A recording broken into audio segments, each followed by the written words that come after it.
La verdad de la economía es que nadie la sabe, menos los economistas. Claro, como hay pruebas en la historia. La economía es algo muy importante como para dejarla en manos de los economistas.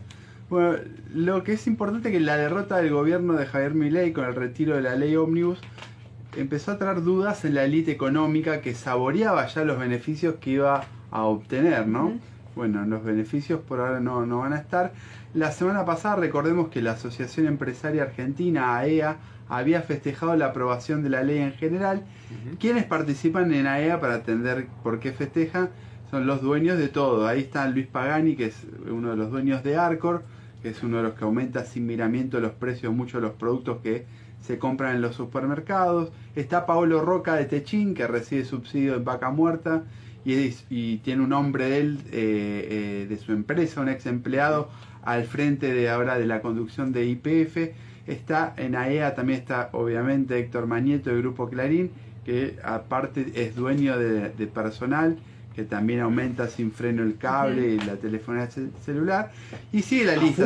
Todo lo que puede te lo aumenta, Manieto. O sea, todas sus empresas, todo lo que puedan, todo lo que es personal.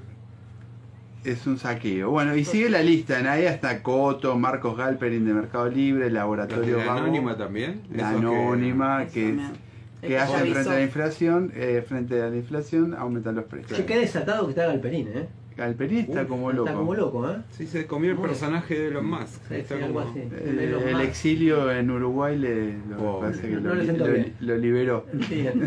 Bueno, todos esos festejaron. AEA festejó la semana pasada con la aprobación en general. Ahora empiezan a entrar dudas. Un buen termómetro del desánimo en la élite económica es la caída del índice de BIMA, que es Bolsas y Mercados Argentinos, de la City porteña durante los últimos días. Entre los lobos de Wall Street, es decir, entre los especuladores más grosos del mundo, los globales, también impactó de forma negativa la caída de la ley, porque esta ley traía una oleada, más bien que una serie de privatizaciones a la que pretendían subirse. Pero una cosa importante que quisiera destacar es que incluso antes de la derrota, muchos economistas de distintas vertientes ya venían advirtiendo que el programa del gobierno no tenía ancla. Señalaban que el programa fiscal, sin una política de ingresos que desindexe toda la economía, es decir, que la vaya desinflacionando, tenía una perspectiva de fracaso. Pero el gobierno se había trincherado en esa idea que con el ancla fiscal y un ajuste inhumano iba a lograr el equilibrio presupuestario, y eso le permitiría bajar la inflación y ordenar toda la economía. El ministro de Economía ahora dice, Luis Caputo, ¿no?, para desdramatizar, dice, bueno, en realidad el 75% del paquete fiscal no estaba en la ley Ómnibus, estaba por fuera de la ley Ómnibus, por lo cual no nos afecta esto, lo cual es cierto, porque el paquete fiscal lo tuvo que retirar él de la ley Ómnibus. Fue una de las primeras cosas que se retiró de la negociación que finalmente no resultó.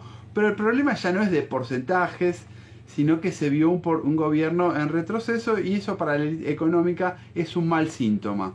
Ya empieza a ver con dudas a ese gobierno que traía la promesa de llevar adelante todo lo que ellos quieren. Bueno, es interesante la comparación para mí con diciembre de 2017. En aquel mes de ese año el macrismo obtuvo un triunfo pírrico, es decir, de poco valor, porque a pesar de lograr que se vote el cambio en la movilidad jubilatoria, no logró hacer pasar las contrarreformas laboral y tributaria que pretendía hacer en lo que él llamó el reformismo permanente. Y meses después, en abril del 18, es decir, 4 meses después de ese diciembre fatídico para Macri, vino el golpe de mercado que le propinó fundamentalmente el banco estadounidense JP Morgan.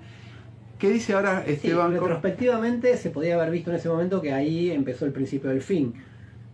Si esto sería un diciembre del 17 para Milei, todavía está como abierto, pero se puede parecer bastante, ¿no? Está como abierto. Lo que tiene de parecido para mí es la dinámica de un gobierno en retroceso que tiene una derrota en el Parlamento, y que tiene que retirar parte de su programa económico original, aunque después puede dar vueltas, tratar de intentar... Lo de Macri era el reformismo permanente afuera. Y está en la ley Ómnibus afuera. Sí.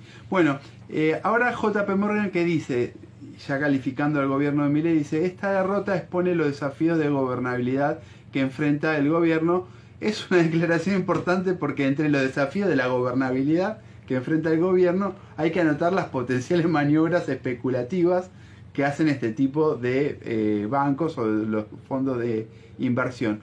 Previo a la derrota en el Congreso, el oficialismo ya había establecido un programa económico que estaba plagado de contradicciones. Mencionaba el problema de tener solo un ancla fiscal, que es un problema que habían señalado muchos economistas de distintas vertientes, porque no tenía una desindexación o un acuerdo de precios y salarios que trate de bajar fuertemente la inflación. Otra contradicción notoria es que la inflación está corriendo a una velocidad del 20-25% mensual. La semana que viene se va a conocer la inflación de enero, ya se habla que está en 20. La de la ciudad dio arriba del 20, ¿no? La de la ciudad dio arriba del 20 y se aceleró un poco. Hay quienes dicen que la forma de medir la ciudad, la inflación en la ciudad es algo distinta que la del INDEC, por lo cual la INDEC se puede desacelerar, pero como sea, 20-25% indica un ritmo de suba de precios que es 10 veces superior al ritmo que está avanzando la cotización del dólar, que es a un ritmo de 2% mensual, que es una pauta que estableció el gobierno. Y es claro que la inflación es la licuadora con la que Milei está buscando destruir el poder de compra del salario y de los saberes jubilatorios, pero esa contradicción entre una inflación que corre al 20-25% y un dólar que sube oficial al 2% tiene un costo, y ese costo es que se diluye el efecto de la devaluación de diciembre, y esto lo saben bien los ganadores de esa devaluación, los exportadores y en particular los agroexportadores, que tienen que empezar a liquidar las ventas de soja marzo, abril. Y es probable, como todo, no hay pruebas, pero tampoco duda, que presionen por una nueva devaluación, y el impacto de una nueva devaluación, obvio, más inflación sumado a los tarifazos, etcétera. Otra de las contradicciones importantes que tiene el programa económico es que está induciendo, hay una recesión inducida que el gobierno provoca con la reducción de los ingresos del fisco hay una menor actividad. Hay una menor actividad, hay una recesión, una menor actividad provocada por el recorte del gasto público. Y eso puede llevar la recesión a que ocurra un efecto que el gobierno no lo espera, pero que puede ocurrir, es que los ingresos públicos que se recaudan en función de la actividad, por ejemplo el IVA, claro, se reduzcan en mayor proporción de lo que están achicando el gasto. Es decir, que no terminen de reducir el déficit fiscal. Un ajuste que no ajuste, digamos. Un ajuste que no termine de ajustar, que no recomponga el equilibrio, que haga estallar el ancla fiscal a causa de la propia política del gobierno. Otro tanto ocurre con la necesidad que tiene el Banco Central de juntar dólares para pagar la deuda. Es una deuda que ya hemos dicho muchas veces acá, fraudulenta, etcétera, pero es una exigencia esto de juntar dólares para pagar la deuda, que hace además el programa del Fondo Monetario Internacional. Más dólares para pagar la deuda significa menos dólares para las importaciones y significa por ende menos actividad económica. Es como se va conformando como un potencial círculo vicioso alrededor de la propia política que el gobierno lleva adelante. Como se ve, el gobierno enfrenta problemas varios. Problemas en el terreno que se supone más hábil, que es la economía. También tiene que lidiar con las dudas de la casta económica a la que quiere beneficiar. Son brechas que se pueden aprovechar, creo yo, para derrotar a las fuerzas del cielo que quieren destruir las condiciones de vida en estas tierras. Una economía al rojo vivo y un gobierno por las nubes.